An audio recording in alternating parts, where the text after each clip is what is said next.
갈라디아서 6장 11절부터 18절까지입니다.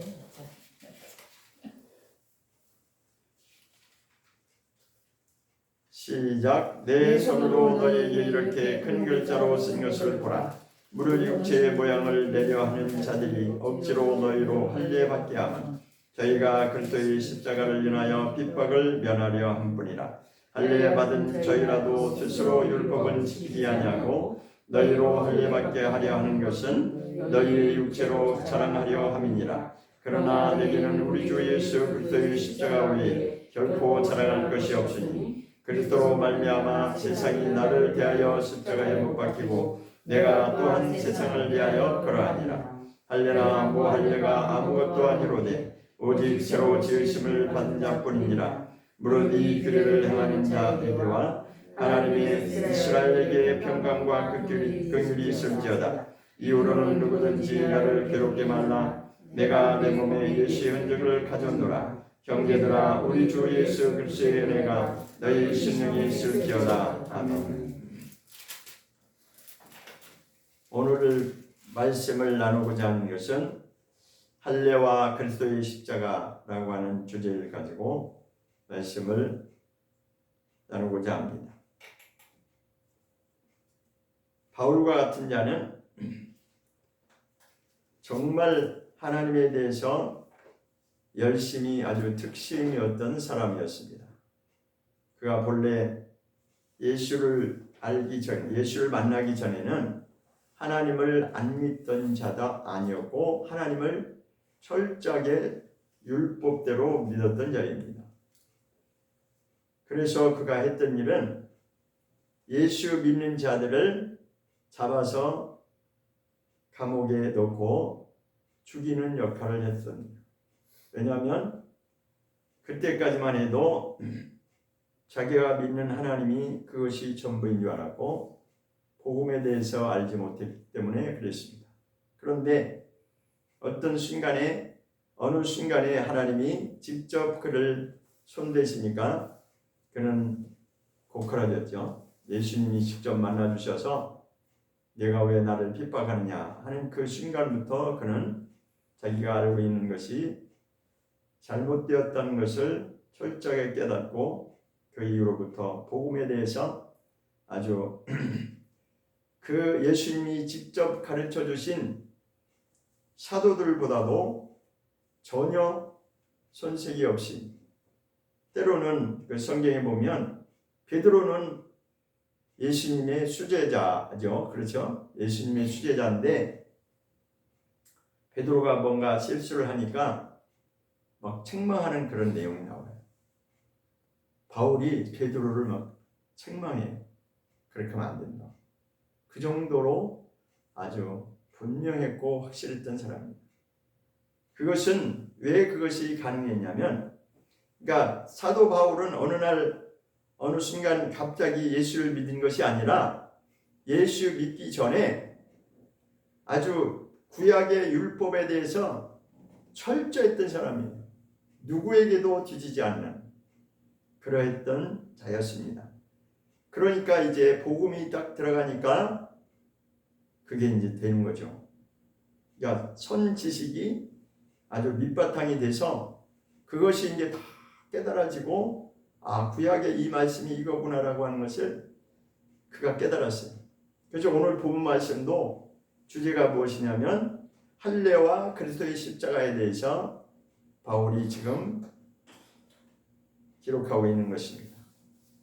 그러니까 이 할례에 관한 내용은 성경에 처음 아브라함을 부를 때부터 시작해서 마지막 결론에 이르기까지 할례라고 하는 것은 굉장히 핵심이고 가장 중요한 내용입니다. 그래서 지난주에 이어서 오늘도 할례에 대해서 말씀을 드리고자 합니다. 처음 시작은 하나님이 아브라함을 부르셔서 할례 언약을 하셨죠. 다시 한번 창세기 17장을 가보겠습니다. 창세기 17장은 아주 수도 없이 많이 찾았습니다. 창세기 17장을 보겠습니다. 7절을 먼저 보겠습니다. 창세기 17장 7절.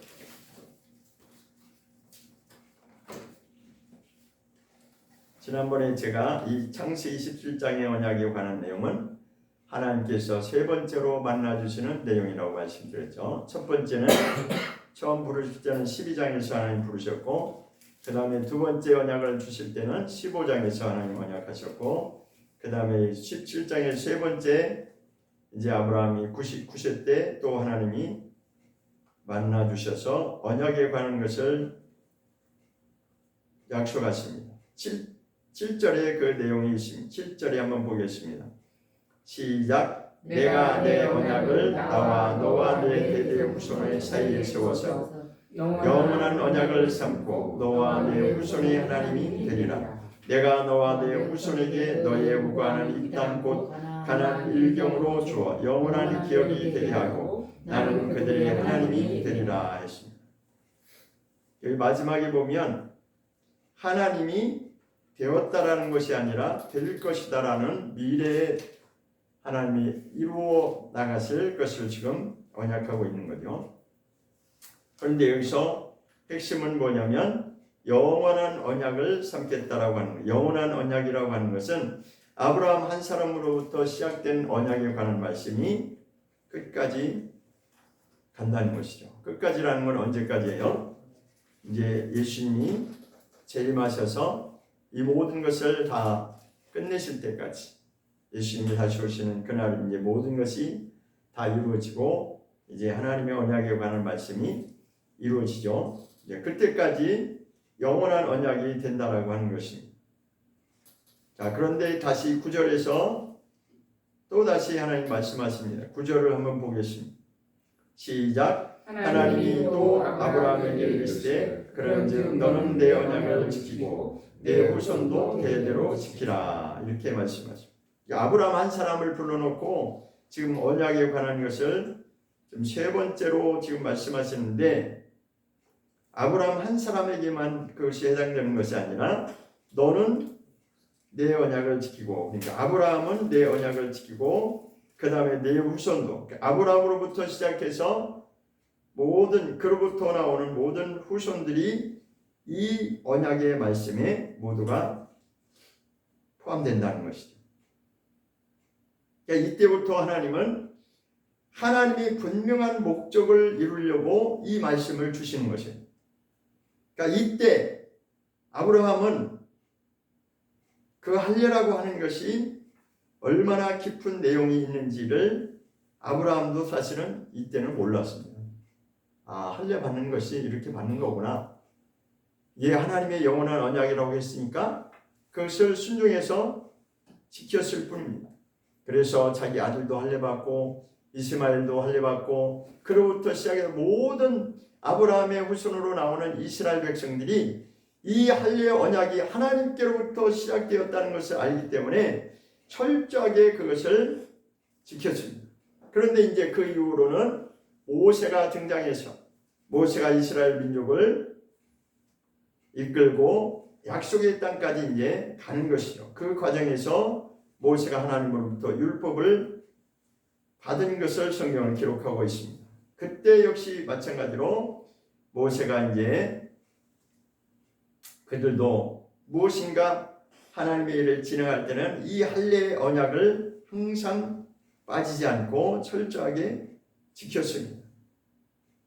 그런데 그 내용이 신약에 와서 이제 풀어지는 거죠. 그것을 누가 풀어냈냐면 바울이라고 하는 사도가 그것을 풀어낸 것입니다. 그러니까 바울 서신을 통해서 바울이 얼마나 이 할례에 대해서 강조하냐면 아주 철저하게 이것을 다루고 있습니다. 이 할례가 무엇인지 아느냐, 그 뜻을 알아야 된다는 거죠. 너희는 지금 할례를 가지고 할례를 받았냐 안 받았냐 자꾸 그것만, 그 할례 자체에만 지금 그걸 논쟁을 하는데 그 본뜻이 무엇인지 알아야 된다. 그것을 바울이 풀어내는 것입니다. 오늘 본문 말씀도 그 내용이거든요. 자, 그럼 구약의 몇 구절 한번 더 찾아보고 이사야서 52장을 한번 보겠습니다. 이사야서 52장.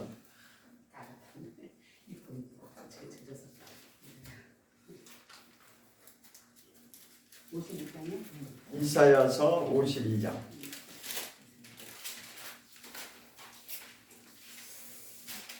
이사야서 52장 1절을 보겠습니다.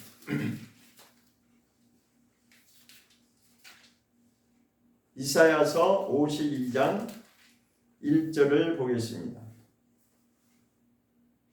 시작. 시온이여 깰지어다 깰지어다 내 힘을 입을지어다 거룩한 성 예루살렘이여 내 아름다운 옷을 입을지어다 이제부터 할례받지 않은 자와 부정한 자가 다시는 내게로 들어옴이 없을 것입니다. 여기 보면 핵심 단어가 뭐냐면 시온입니다. 시온이라고 하는 것이 핵심 단어이고, 그 다음에 두 번째는 거룩한 성인데 그것은 예루살렘을 말하는 거죠. 그러니까 핵심은 시온이라고 하는 것과 예루살렘이라고 하는 것입니다. 자, 시온이라고 하는 것은 구약에서 하나님의 뜻대로 그렇게 하나님이 원하시는 그런 자를 두고 시온이라고 계속 표현을 하는데, 그런데 이제 예루살렘은 하나님이 거룩한 성이라고 하는 하나님의 성전을 말하는 거죠. 그런데 여기서 시온이라고 하는 존재적 개념을 무엇으로 지금 설명하고 있냐면, 할례받지 않은 자와 부정한 자는 하나님의 거룩한 성전에 들어올 수 없다는 것을 지금 말씀하고 있는 것입니다. 여기서도 할례가 나오죠. 할례받지 않은 자와 부정한 자. 그럼 할례받지 않은 자와 부정한 자가 같은 의미라는 거죠. 그렇죠? 할례받지 않은 자도 있지만 부정한 자도 있는데, 할례받지 않은 자가 바로 부정한 자의 의미를 가지고 있다는 것입니다. 그러니까 하나님이 보실 때는 아브라함을 불러서 첫 번 아주 철저하게 언약을 맺은 것이 있는데, 그것이 아브라함의 후손으로 나온 모든 자들에게 해당되는데, 그 할례라고 하는 것은 결국은 하나님이 원하시는 거룩한 자를 말하는 것이죠. 그래서 지금 예루살렘을 하나님의 성전을 두고 말씀하시면서 거룩한 성이다라고 이렇게 말씀을 하고 있습니다. 자, 그러면 이 말씀이 어디까지 적용이 되냐면 계시록까지 적용이 됩니다. 계시록에 가보면 거룩한 성 예루살렘이 나오거든요. 자, 이 정도로 말씀을 드리고, 자, 보면 또 한번 보겠습니다. 호세아서를 한번 보겠습니다. 호세아서, 다니엘서 다음에 호세아가 있습니다. 에스겔서 다음에 다니엘이 있고, 다니엘서 다음에 호세아서가 10장으로 가보겠습니다. 호세아서 10장 12절. 호세아서 10장 12절을 보겠습니다. 호세아서는 무엇이라고 설명하고 있는지 한번 보겠습니다. 12절 시작. 너희가 자기를 위하여 의를 심고 긍휼을 거두라. 지금이 곧 여호와를 찾을 때니 너희 묵은 땅을 기경하라. 마침내 여호와께서 임하사 의를 빛처럼 너희에게 내리시리라. 한 번 더 읽겠습니다. 너희가 자기를 위하여 의를 심고 긍휼을 거두라. 지금이 곧 여호와를 찾을 때니 너희 묵은 땅을 기경하라. 마침내 여호와께서 임하사 의를 빛처럼 너희에게 내리시리라.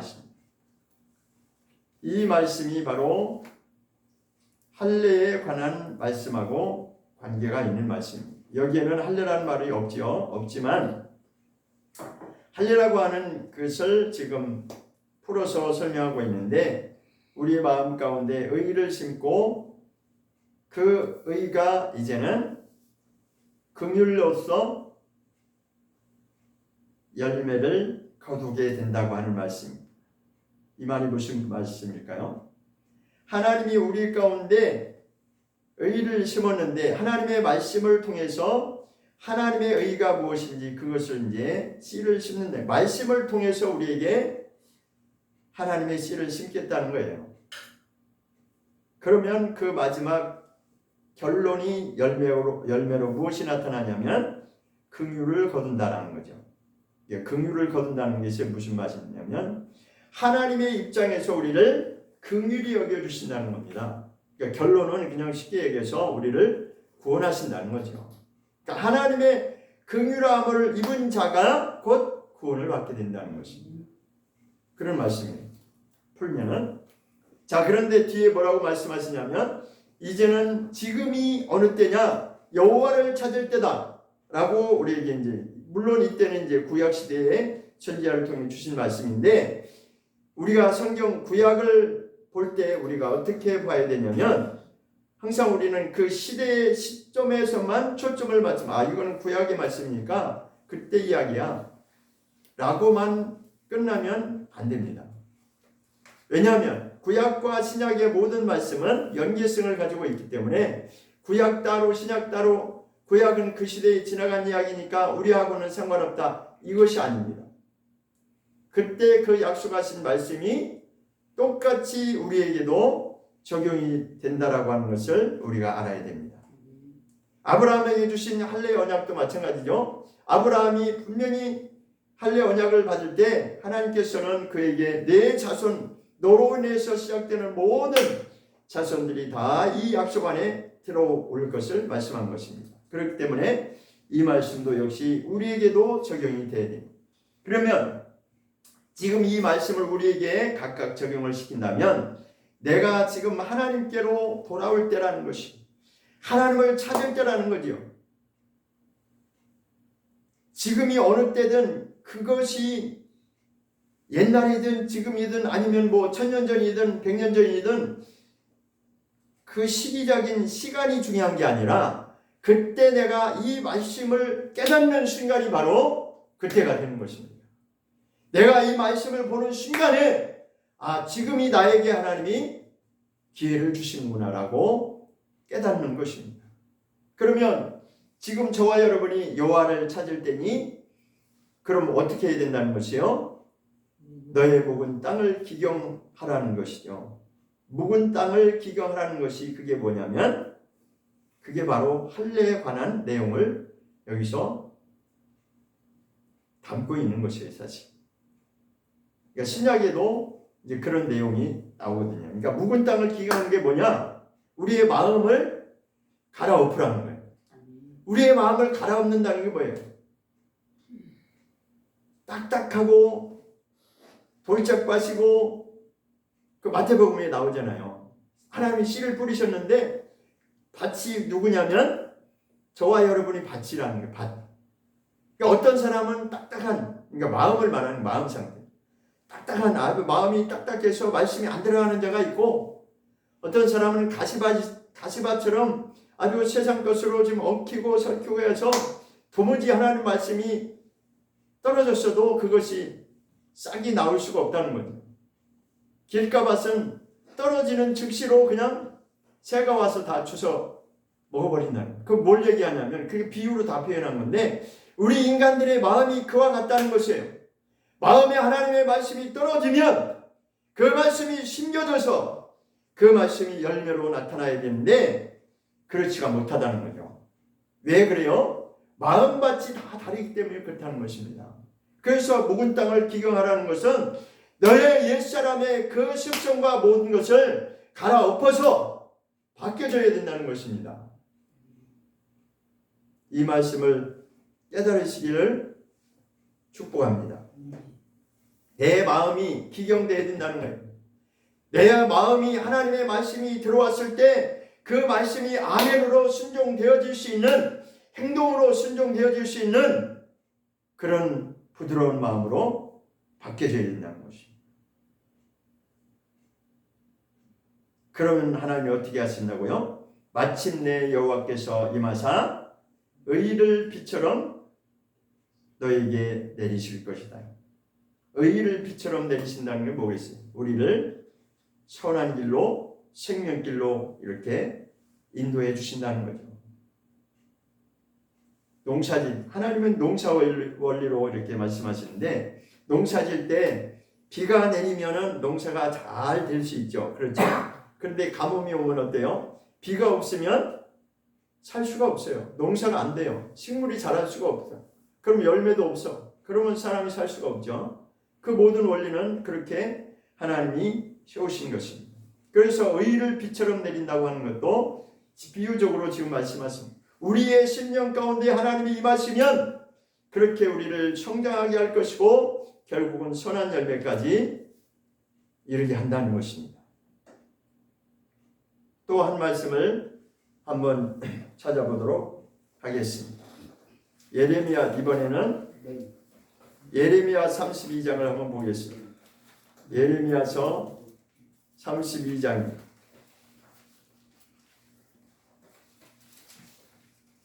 32장 예레미야서 32장 39절입니다. 예레미야 32장 39절 39절과 40절을 보겠습니다. 예레미야서 32장 39절과 40절을 보겠습니다.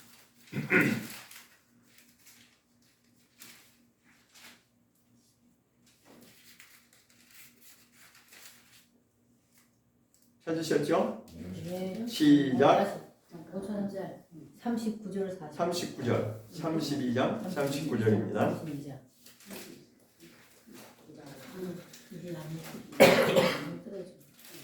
39절 40절. 많이 읽어야 떨어져. 네, 그럴 수 있습니다. 시작. 내가 그들에게 한 마음과 한 도를 주어 자기들과 자기 후손의 복을 위하여 항상 나를 경외하게 하고 내가 그들에게 복을 주기 위하여 그들을 떠나지 아니하리라. 나는 영영한 언약을 그들에게 세우고 나를 경외함을 그들의 마음에 두어 나를 떠나지 않게 하고 있습니다. 복잡한 내용 같은데 그냥 한마디로 요약하면은 하나님께서 영영한 언약을 세웠는데, 그러니까 영원한 언약이죠, 그죠? 영원한 언약을 인간과 맺었는데 결론은 뭐냐? 하나님, 우리 인생들이 하나님을 경외하는 마음을 우리 가운데 두셔서, 우리 가운데 그러한 마음을 주셔서 하나님을 영원히 떠나지 않게 한다, 그런 말씀. 그러니까 하나님이 영원한 언약을 맺으셨는데 언제 맺었어요? 아브라함 때 이미 맺었어요. 아브라함 한 사람을 부를 때부터 영원한 언약이라고 맺은 적이 있죠. 그런데 그것이 같이 가는 거죠. 그 인생들에게 영원한 언약을 맺었는데 하나님께서 이 일을 어떻게 이루어 가시냐면 인생들이 하나님을 경외하는 그 마음을 우리 인생의 마음 가운데 두셔서 하나님을 떠나지 않게 하겠다는 것입니다. 여기서 핵심은 마음입니다. 마음. 그러니까 마음이 어떻게 움직이느냐에 따라서 달라지는 것이죠. 이 세상에 많은 사람들이 왔다 가는데 똑같이 다 사람으로 살아갑니다. 겉모양은 똑같이 다 사람이죠. 그런데 그 내용이 다 달라지는 것은 마음이 다르기 때문에 그래요. 사람에게 어떤 기회가 올 때 그것을 내가 깨닫는 자도 있고 못 깨닫는 자도 있어요. 그래서 사람들은 각각 자기 마음이 다 그냥 내 마음대로 하면 그것이 옳다라고 생각을 하죠. 그런데 잠언서 4장 23절에 뭐라고 말씀하셨냐면 한번 보시죠. 마음이 얼마나 중요한지 잠언서 다시 한번 보도록 하겠습니다. 시편 뒤에 4장 23절 보겠습니다. 4장 23절.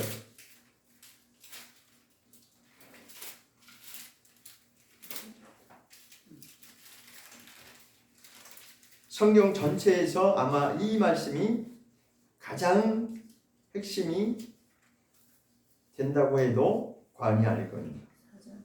4장 23절 시작. 무릇 지킬 만한 것보다 더욱 내 마음을 지키라. 생명의 근원이 이에서 남으니라. 다시 한번 읽겠습니다. 무릇 지킬 만한 것보다 더욱 내 마음을 지키라. 생명의 근원이 이에서 남으니라. 공감하시죠?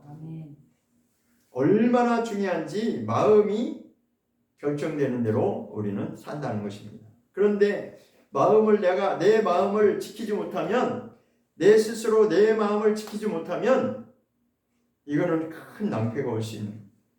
그러니까 어떤 사람은 그냥 자기 마음대로 사는데 그것이 자기는 나름 잘 살고 있다고 생각을 하죠. 그런데 우리가 항상 아쉬운 점이 뭐예요?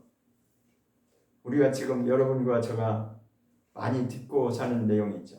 내가 지금 10년만, 그런 말 많이 하죠. 10년만 내가 젊었으면, 많이 하잖아요. 저도 많이 들었고. 그 내용에는 뭐가 포함되어 있어요?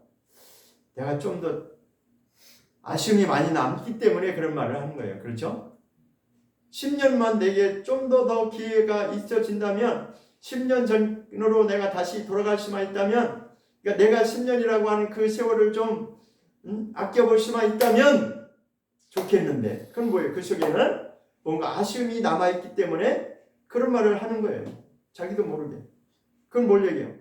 내가 내 마음에도 가만히 생각해보면 내가 나를 생각해봐도 잘한 것 같지 못하다는 거죠. 뭔가 아쉬움이 많이 있다는 거죠. 그죠? 그러니까 지금이라도 내가 10년만 내가 젊으면 내가 좀 잘할 수 있겠는데, 그런 말을 하는 거죠. 그런데 그것은 누구나 다 그런 마음이 있어요.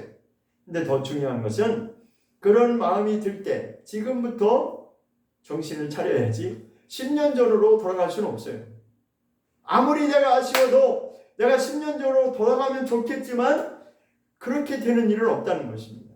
그러니까 모든 인생들에게 하나님이 똑같은 인생의 기회를 주셨는데, 어떻게 자기 마음을 잘 추스리면서 잘 마음을 지키면서 하나님께로 돌아가느냐. 여기서 뭐라고 그랬어요?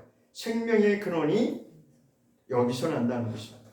생명의 근원이 마음에 있다는 것입니다. 얼마나 마음이 중요한지 생명의 근원이 여기서 출발한다는 거죠. 그래서 우리 인생은 나중에 아무리 후회를 해도 이미 한번 지나간 인생은 다시 살 수가 없어요. 다시 한번 살 수가 없어요. 우리가 정말 천국이 정말 믿어지고 하나님의 이 약속들이 믿어진다면 우리가 어떻게 살아야 되는지 그것은 본인 안에 이 마음이 결정되게 돼 있어요. 누가 뭐라고 하지 않아도, 누가 강조하지 않아도 그냥 내 마음이 딱 하나님의 말씀에 고정된다면 그렇게 살게 돼 있어요. 근데 왜 안 되느냐? 아직 그것이 와닿지 않기 때문에 그런 거예요. 여러분, 이 세상에 좋은 거 많죠? 그렇죠? 당장 이것도 하고 싶고 저것도 하고 싶고 좋은 게 많아요. 그런데 얼마만큼 내가 하나님의 약속하신 이 천국에 대한 약속의 말씀을 깨닫느냐 만큼 우리는 세상의 것을 포기하게 돼 있습니다. 아직도 포기가 안 된다는 것은 천국이 아직은 와닿지 않는다는 것입니다. 현실이 더 급한 거죠. 그렇죠? 현실이 더 급하기 때문에 하나님 나라는 다음이고, 그 사람들이 그러잖아요. 죽어봐야 알지 뭐. 그래요, 맞습니다. 저는 그래요. 100% 동감해요. 죽어보면 알아요. 죽으면 본인이 알아요. 왜냐하면 영적인 존재이기 때문에. 근데 그때는 이미 그때 가서도 내가 인생을 한 번만 다시 살 수 있으면 그럴 수 있을까요? 내게 인생을 한 번 더 기회를 하나님이 주신다면 그런 일은 없어요. 그러니까 인생이 얼마나 정신 차리지 않으면 인생이 불쌍한 존재인지 성경은 다 답을 주고 있습니다. 자, 신약에서는 이제 또 한번 보게, 신약으로 한번 가서 사도행전 10장으로 한번 가보겠습니다. 신약은 이제 빨간 거, 신자. 요한복음 다음이죠. 사도행전 10장 45절입니다. 사도행전 10장 45절입니다.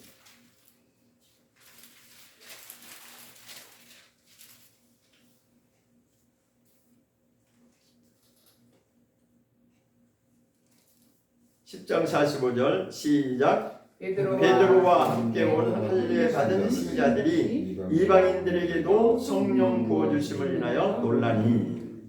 이 내용은 뭐냐면, 그때 당시에 이제 초대교회 때 말하는 거죠. 예수님이 이제 부활하셔서 하늘로 올라가신 다음에 제자들을 통해서, 사도들을 통해서 이제 복음이 전파되는 초창기에 일어났던 일인데, 베드로가 복음을 들고 복음을 전하기 시작하니까 어떤 일이 벌어졌냐면 이방인들에게도 성령이 부어주심을 그것을 목격하게 됐어요. 자, 이때까지만 해도 자, 베드로는 이방인이에요, 유대인이에요? 유대인이죠. 그렇죠? 예수님이 제자니. 예수님도 유대인으로 태어났잖아요. 자, 그런데 그때까지만 해도 어떤 것이 딱 고정되어 있었냐면 이스라엘은 선택된 민족이고 이방인은 하나님과 상관없는 자들이다라고 하는 게 아주 굉장히 강하게 인식되어 있었는데 어느 순간에 베드로가 복음 전하니까 거기 이방인들도 막 이제 몰려들기 시작했겠죠. 그런데 거기 누구와 함께 참석했냐면 할례 받은 신자들이 함께 이제 베드로와 참석. 말하자면 이제 집회 어느 집회를 열었는데 거기에 이제 할례 받은 신자들이 누구 계세요? 당연히 유대인들이죠. 그죠? 유대인들만이 그때는 이방인들은 뭐 할례 그런 거 모르잖아요. 그렇죠? 그러니까 할례 받은 신자들이라는 건 당연히 유대인들을 말하는 거예요. 그러니까 유대인들이 그 베드로의 그 집회에 오늘날로 말하면 성령 집회가 있다고 그래가지고 참석했어. 그런데 거기에 누가 왔냐면 이방인들도 다 막 몰려들기 시작했어요. 그런데 그 현장에서 어떤 일이 벌어졌냐? 이방인들에게도 성령이 강력하게 임하는 그 사실을 목격했어요. 그래서 그 유대인들이 놀랐다는 거예요. 그래서 이제 이때부터 무슨 논란이 생겼냐면 이 할례에 대해서 어떻게 할 것인가? 이제 할례에 대해서 지금 막 논쟁이 벌어지는 것입니다. 자, 그래서 이제 11장으로 이제 한번 넘어가 보겠습니다. 사도행전 11장입니다. 안 넘겨도 그 밑으로 보시면 사도행전 11장 2절로 한번 보겠습니다. 2절 보겠습니다. 시작. 베드로가 예루살렘에 올라갔을 때에 할례자들이 힐난하여 가로되 무할례자의 집에 들어가 함께 먹었다. 이게 뭐냐면 자 1절에 보면 이런 내용이 있어요. 유대에 있는 사도들과 형제들이 자 사도들과 형제들이라고 하는 것은 그를 따르는 이제 뭐 제자 아니면 믿는 자들이겠죠. 그러니까 사도들과 형제들이 이방인들도 하나님 말씀을 받았다함을 들었다는 거예요. 그러니까 이들이 생각할 때는 이게 아주 엄청난 쇼킹한 사건이 되는 거예요. 아, 이방인들도 하나님의 말씀을 믿고 받아들였다. 그리고 성령도 받았다. 이렇게 된 거예요. 그러니까 그 베드로와 함께 따라다니던 형제들 가운데서 이제 반발이 나온 거예요. 그 얘기에 어떻게 이방인들한테 이런 일이 벌어질 수 있냐. 그러니까 베드로가 이제 공격을 받기 시작한 거예요. 그래서 베드로가 이거에 대해서 이제 설명을 하는 것입니다. 설명하는 내용이 4절부터 쭉 이렇게 이제 이어지는 것입니다. 사실은 내가 하나님께 비몽사몽간에 하나님의 환상을 보여준 게 있는데 그 내용이 뭐냐면 하나님이 꿈에서 환상으로 보여준 저를 보세요. 보여준 내용이 뭐냐면 하늘에서 뭔가 이런 부정한 짐승들이 막 이렇게 내려오는데 네 발을 가진 짐승이라고 여기 나와요. 들짐승들이 막 이렇게 오는데 그거에 대해서 베드로가 뭐라고 거부하냐면 나는 저런 거 깨끗지 않은 그런 나 먹을 수 없습니다. 그러니까 하나님이 그거에 대해서 깨닫게 이게 무슨 내용이냐면 그러니까 사실은 유대인들의 이 사고방식 속에 이방인들은 완전히 사람 취급을 안 하니까 그것을 그렇게 보여준 거예요. 그런데 저들이 이방인인데 그들에게도 내가 복음을 증거해야 된다고 하는 것을 베드로가 받은 거예요. 그래서 처음에는 그도 막 이게 불편했어 마음이. 이제 마치 누가 같으냐면 요나 사건 아시죠? 요나가 저 다메섹에 가가지고 이방인이거든. 이방인 이스라엘하고 원수지간인데 이방인 저들에게 복음 전해서 가서 저들이 멸망하는 것을 빨리 멸망하지 않게 하라니까 요나가 아주 속에서 막 이게 불편해.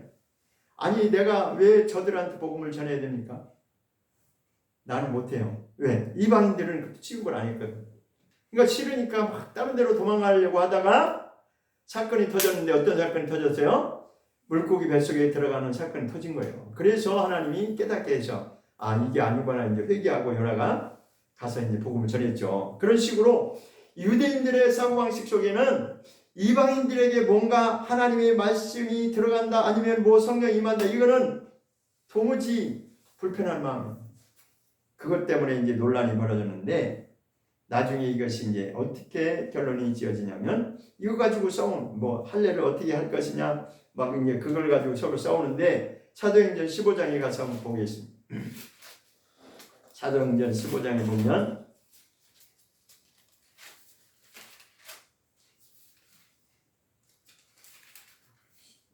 사도행전 15장 1절을 한번 보겠습니다. 사도행전 15장 1절에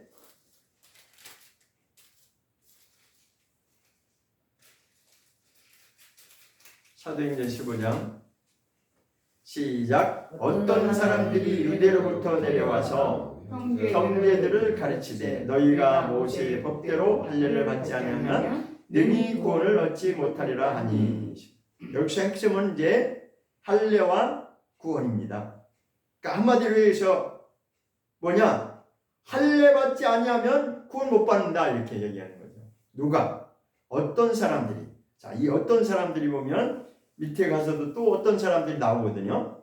자, 5절에 한번 보겠습니다. 5절 시작. 바리새파 중에 믿는 어떤 사람들이 일어나 말하되 이방인에게 할례를 주고 모세 율법을 지키라 명하는 것이 마땅하다 아니라. 자, 1절에도 어떤 사람이 나오죠. 그렇죠? 근데 5절에서도 바리새파 중에 어떤 사람이라고 이렇게 나와요. 그래서 내가 이 문맥을 자세히 들여다 이게 무슨 의미인가 보니까 어떤 사람들은 누구를 말하냐면 뭔가 그러니까 그들이 유대인들이에요. 믿는 유대인들, 신자들이에요. 그런데 그 부류의 사람들은 뭔가 이 할례에 대해서 굉장히 강조하려고 하고 그러니까 한마디로 할례 받지 않으면 구원 못 받는다 이렇게 막 주장하는 자들이었어요. 그래서 여기도 그 내용입니다. 1절에도 그렇고 5절에도 그렇고 어떤 사람들이 말하는 그 내용이 뭐냐? 모세로부터 출발한 그 법대로, 그 율법을 말하는 거죠. 모세의 법대로 할례 받아야 된다. 그러니까 이방인들이 지금 말씀도 받고 성령이 임하는 그 사건을 보고 저 이방인들에게도 할례를 받게 해야 된다. 그것을 주장하는 거예요. 왜? 할례 받지 않으면 구원 없다. 그들은 막 그렇게 주장을 하는 거죠.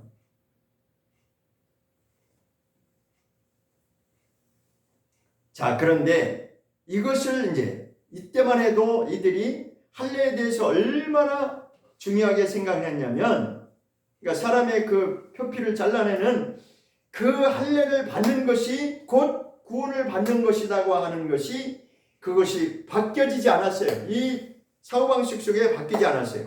자, 보면 여기에 믿는 자들이 나오잖아요. 유대인들 중에 믿는 자들이에요. 그럼 누구를 믿느냐면 유대교에 있던 사람들이 이제 예수를 믿고 복음을 받아들인 자예요. 복음을 받아들였는데도 여전히 무엇이 바뀌지 않냐면 구원에 관한 그 핵심이 뭐냐? 할례를 받는 것이 중요하다. 이 내용을 말하는 거죠. 그러니까 할례 그러니까 우리로 예를 들어 적용하자면 지금 우리가 예수를 믿잖아요. 그죠? 우리 다 이방인이에요.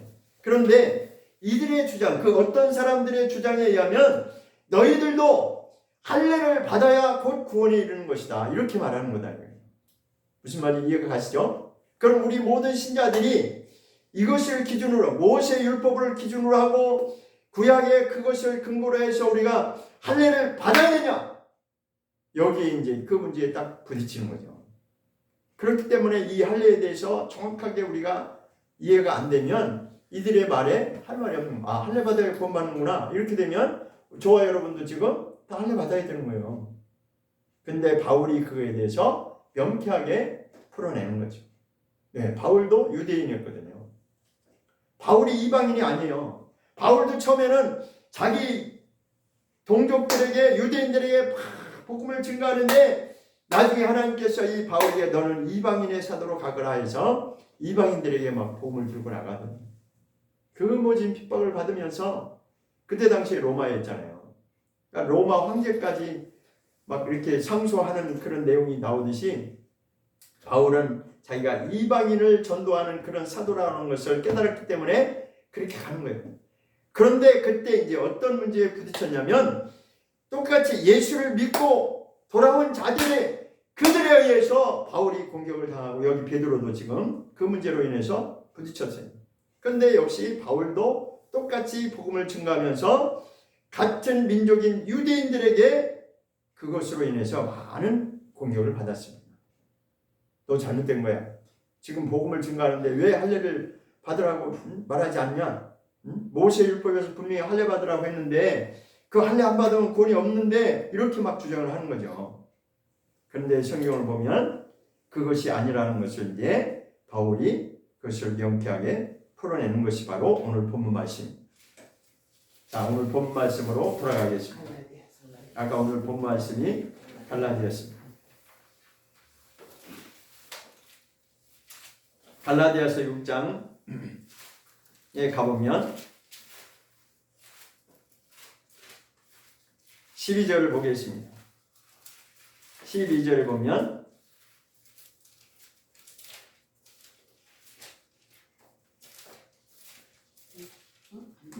갈라디아서 6장 12절.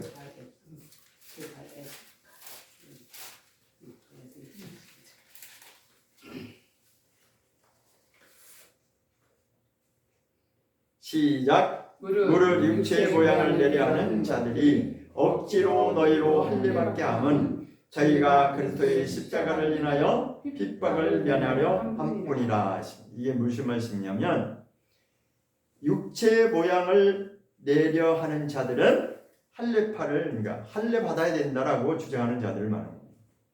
그런데 그것을 지금 바울이 뭐라고 풀어내냐면 너희들은 그러니까 할례에 대해서 그렇게 주장하는 너희는 육체의 모양을 내려 하는 자들이다 하는 것이다. 육체에만 우리는 할례 받은 자야. 그러니까 우리는 믿음이 있는 자야. 그러니까 우리는 구원받는 자 이렇게 말한다 이거죠.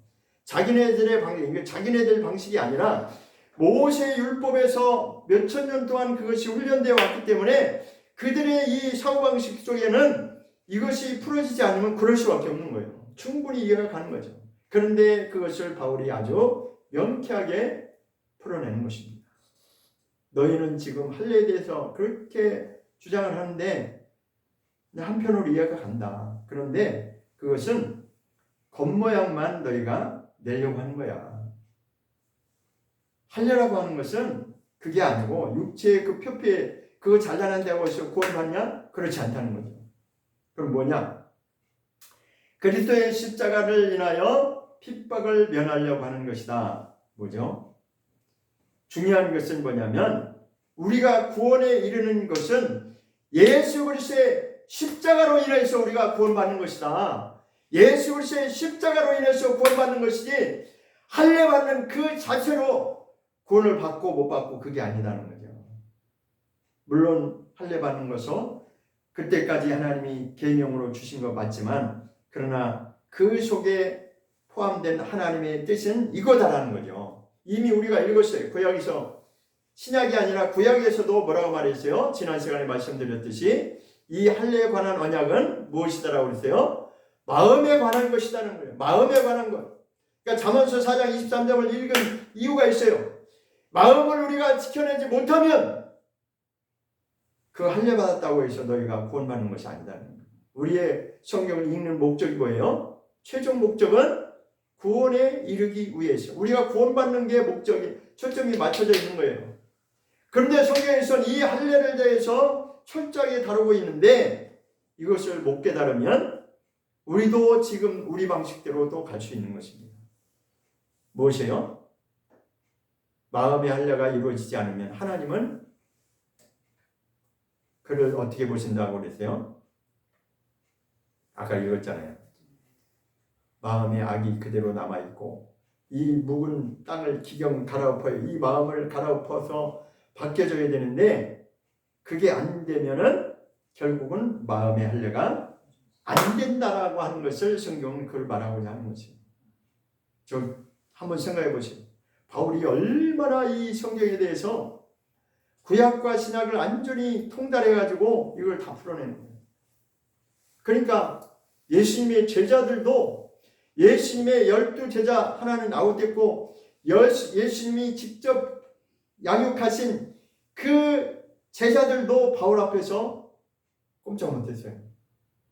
근데요, 바울이 뭐라고 했냐면 나는 이것을 하나님께 나는 직접 내가 하나님이 나를 가르쳐 준 거다. 하나님이 직접 나를 가르쳐 주고 깨닫게 해주신 거다라고 아주 자신 있게 말합니다.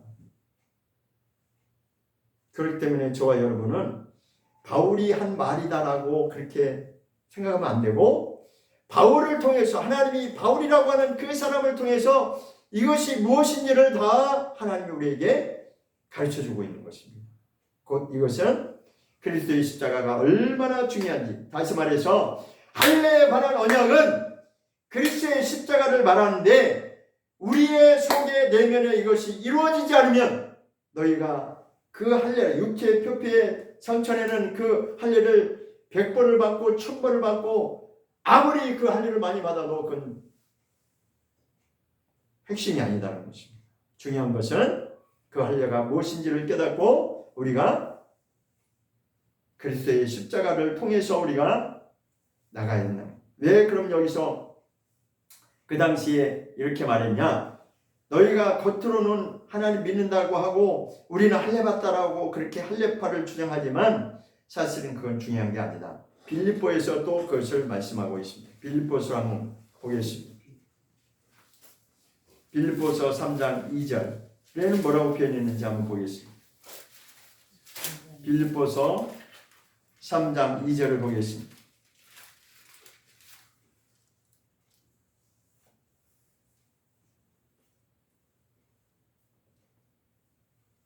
빌립보서 3장 2절입니다.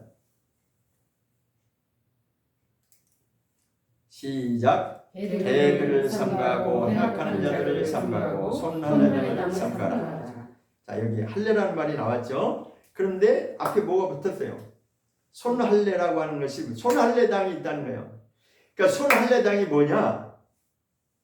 이제 육체의 모양을 내려 하는 자들. 아, 우리는 할례 받았어. 그렇기 때문에 우리는 믿음이 있는 자야. 이렇게 주장하는 자들 말하는 거예요. 그런데 지금 뭐라고 얘기했냐면 손할례당을 조심하라는 겁니다. 왜 그렇겠어요? 그러니까 겉으로는 그럴듯한데 뭐가 아니다는 거죠. 그렇죠? 만약에 겉으로 이 육체에 할례 받는 것이 그것이 핵심이고 그게 본질이라면 뭐 할례만 받으면 되겠죠. 그런데 지금 여기서는 중요한 거는 손할례당, 그러니까 육체의 할례를 받는 육체의 모양을 내려 하는 자들, 그들은 조심해야 될 대상이다. 이렇게 말하고 있는 것입니다. 그런데 앞에 보니까 같이 따라 나오는 게 뭐냐면 개들을 삼가고 행악하는 자들을 삼가고 이렇게 나왔어요. 그러면 지금 이 한 절에서 세 부류의 사람을 말하죠. 그렇죠? 첫 번째는 개들. 좀 그렇죠. 억양이 듣기가 그죠? 그 다음에 행악하는 자들. 그러면서 거기에 덧붙여서 손할례당, 이 세 부류의 사람을 지금 설명하는 거죠. 근데 이런 사람들을 어떻게 해야 된다고요? 조심해야 된다는 겁니다. 조심해야 된다는 건 뭐예요? 잘 분별해야 된다는 겁니다. 그들의 말을 듣고 따라가면 안 된다는 거예요. 그게 진짜가 아니라는 겁니다. 자, 개들이라고 하는 것이 무슨 의미일까요? 이게 계시록에도 이 말이 나오거든요. 계시록에 보면 개들이라는 표현이 나오는데 좀 이제 말하기도 그렇고 듣기도 이게 좋진 않아요. 그런데 이게 왜 비유적으로 나왔는데 이게 뭐냐? 저를 좀 보세요. 개, 여러분 아시죠? 개. 우리 동물 개 있잖아요. 개의 특성이 뭔지 아시죠? 개의 특성이 뭐죠? 좀 나쁘게 표현하자면 그 형제간이나 그런 거를 구분 안 하고 짝짓기를 하는 거 있잖아요. 네, 그것도 맞는데, 네, 맞습니다. 그것도 그 중에 하나인데 여기서 표현하고자 하는 건 뭐냐면 개의 특성은 뭐냐면 좀 제가 말씀드리기 거북스럽지만 토한 것을 다시 개는 먹어야 먹어요. 네. 그 표현이 여기에 내포되어 있습니다. 개들이라고 왜 표현했냐? 토한 거를 다시 주워 먹는 게 개예요. 저도 시골에 개를 키워봤거든요. 그게 이제 개 지금 말씀한 것도 맞는데 개의 특성 중에 하나가 뭐냐면 토한 거를 자기가 또 먹어. 맞아요, 안 맞아요? 개를 키워본 사람은 알아요. 이게 뭘 얘기하고자 하는 거냐? 죄를 버리지 않고 똑같은 행동을 반복해서 하는 것을 지금 여기서 비유하고자 하는 겁니다. 무서운 말씀이에요. 개들과 같이 그런 자들이 있다. 지금 개를 저 멍멍개를 여기서 저 멍멍개를 삼가라 그 뜻인가요 여기? 그 뜻이 아니고 그러니까 우리가 사람이 아주 가장 나쁜 욕이 그 개를 비유해서 욕하는 게 있잖아요, 그죠? 사람 같지 못한 사람을 그렇게 막 비유하잖아요. 개처럼 표현하잖아요. 마찬가지로 성경에서 지금 먹은 걸 토하고 또 먹고 하는 거는 더러운 것을 버려야 되는데 더러운 것을 버렸으면 그것을 다시는 반복하지 말아야 되잖아요. 그렇죠? 근데 똑같이 반복하고 또 반복하고 이게 끊어지지 않는 그런 그러니까 죄와 상관이 있는 거죠. 그리고 하나님이 부정하다고 하는 것을 버려야 되는데 그러니까 이 마음이 정리가 안 되니까 똑같이 그게 반복될 수밖에 없는 것을 말하는 겁니다. 그리고 계시록을 보면 무슨 말씀이 있어요? 그런 개들과 같은 존재들은 하나님 성전에 못 들어온다고 그렇게 되어 있거든요. 그러니까 한마디로 그거는 구원이 없다는 거예요. 정말 말씀을 정말 두렵고 떨림으로 우리가 받아야 됩니다. 그런데 두렵고 떨림이 없어요, 우리는. 그 이어서 나오자 행악하는 자들 역시 그런 부류의 자들이고 그러면 그런 부류와 같이 누구를 지금 말하고 있어요? 손할례당을 말하고 있는데 왜 여기서 손할례당은 같은 그런 부류로 여기서 같이 나왔냐? 손할례당은 내용이 없어서 겉으로는 모양을 그럴듯하게 내지만 그들은 아까 뭐라고 그랬어요? 그리스도의 십자가라고 하는 것은 정말 믿음을 지키기 위해서 그렇게 목숨을 내놓고 사는 사람들이 있는데 이들은 육체의 모양만 내고 자기네들은 색깔만 그럴듯하게 말하지만 내용은 아니었다라는 것을 분명히 말하고 합니다. 성경은 분명합니다. 여러분이 조금 마음에 불편한 마음이 혹 있을 수도 있어요. 그렇지만 저는 분명히 성경대로 말씀을 드리고자 합니다. 성경은 분명합니다. 성경이 분명한 이유는 하나님의 말씀이 분명하기 때문에 그렇습니다.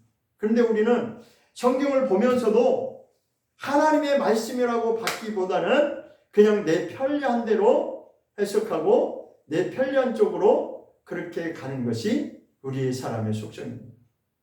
그렇기 때문에 이 말씀은 굉장히 중요한 말씀입니다. 우리가 할례받았다고 그러니까 구약에는 그렇게 표현하지만 예를 들어 오늘 제가 이제 이것을 아주 본질적으로 말씀드립니다. 오늘날 우리가 믿음이 있노라고 그렇게 주장을 하는 사람들은 많지만 과연 하나님의 말씀대로 이 속사람이 기경되고 갈아엎어지고 묵은 땅이 기경되느냐? 그 말씀 앞에서 우리는 납작 엎드려야 됩니다. 근데 그것이 쉽지 않거든요. 육체의 모양을 내는 건 쉬워요. 육체의 모양을 낸다는 게 뭐겠어요? 나도 믿음이 있다라고 믿음의 행세는 얼마든지 할 수 있어요. 나도 교회 나가는데 나도 예수 믿는데 그런 사람들은 많을 수 있어요.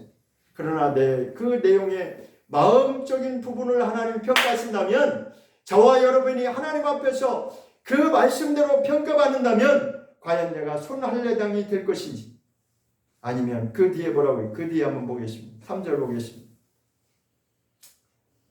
3절 빌립보서 3장 3절입니다. 시작. 하나님의 성령으로 봉사하며 그리스도 예수로 자랑하고 육체를 신뢰하지 아니하는 우리가 곧 할례당이라 하니까 진짜 할례당은 우리다 그 얘기하는 거예요. 진짜 할례당이 누구예요? 우리는 겉으로 육체 모양을 내는 그게 중요한 게 아니고 하나님의 성령으로 일하는 사람 그리고 그리스도 예수로 그리스도의 십자가를 자랑하는 자 그런 자들은 누구라는 거예요? 육체를 자랑하지 않고 육체를 신뢰하지 아니하는 바로 우리가 진짜다라는 거예요. 진짜는 누구냐? 손할례당은 진짜가 아니고 3절을 지금 강조하는 것입니다. 2절에서는 이런 자들 세 부류가 있는데 그들은 조심해야 된다. 왜냐하면 진짜가 아니라는 거죠. 그죠? 그럼 진짜가 아니라는 건 뭐예요? 가짜라는 겁니다. 그러니까 조심해야 된다는 거예요. 겉으로만 그럴듯하게 모양 내는 자들은 그들은 조심해야 된다. 그런데 그럼 누가 진짜냐? 3절을 말씀하는 거예요. 하나님의 성령으로 봉사하고 그리스도 예수로 자랑하고 그리스도의 십자가를 자랑하니까 그 십자가에 동참하는 자, 예수 그리스도의 십자가에 동참할 수 있는 그것을 그렇게 사는 자들이 있는데 그들은 육체를 신뢰하지 않는 자들이다. 그러니까 2절은 손할례당은 육체를 겉모양으로 그것을 주장하고 자랑하는 자들을 말하는 것이고 3절에서는 육체를 자랑하지 아니하고 하나님의 성령으로 일하고 헌신하는 예수 그리스도 안에서 그리스도의 십자가만을 자랑하고 살 수 있는 어떤 환경과 핍박이 올지라도 거기에 굴하지 않고 그리스도의 십자가 앞에서 그것을 당당하게 그 믿음을 고백하고 나갈 수 있는 그런 자들이 있다는 것입니다. 그들이 바로 진짜 할례당이라는 거예요. 진짜라는 거예요. 여기서. 우리가 곧 할례당이라고 하는 것은 그 할례라고 하는 것은 그것이 중요하다는 거죠. 겉으로 할례 받는 거 그거는 표징으로 준 거고 언약의 표징으로 준 것이고 진짜 속뜻은 마음의 할례를 말하는 것이다. 지금 바울이 이것을 분명하게 풀어내는 것입니다. 왜 이것을 자세하게 바울이 다루고 있냐면 엄청나게 이것을 많이 다루고 있냐면 그때 당시에 유대인들이 이 문제에 대해서 굉장히 도전을 많이 했어요. 왜? 바울이 전하는 복음이 잘못됐다고 계속 막 비난을 했거든요. 그러니까 바울도 엄청 많이 핍박을 받으면서 왜? 예수님의 12제자 중에 하나가 아니라고 하는 그 이유 때문에 많이 따돌림을 당했었어요. 너는 예수님의 제자도 아니잖아. 막 이렇게. 근데 바울은 그럼 내가 사도들보다 내가 부족한 것이 없다. 나는 하나님 때 내가 직접 받은 것이 있다. 하나님 나에게 직접 다 깨닫게 해주셨다. 가르쳐 주셨다. 계시해 주셨다. 막 그것을 강조하는 내용들이 나옵니다. 그렇기 때문에 이 할례의 문제는 정말 중요한 내용인데 제가 하고 싶은 말씀은 많지만 여기까지 기도하겠습니다.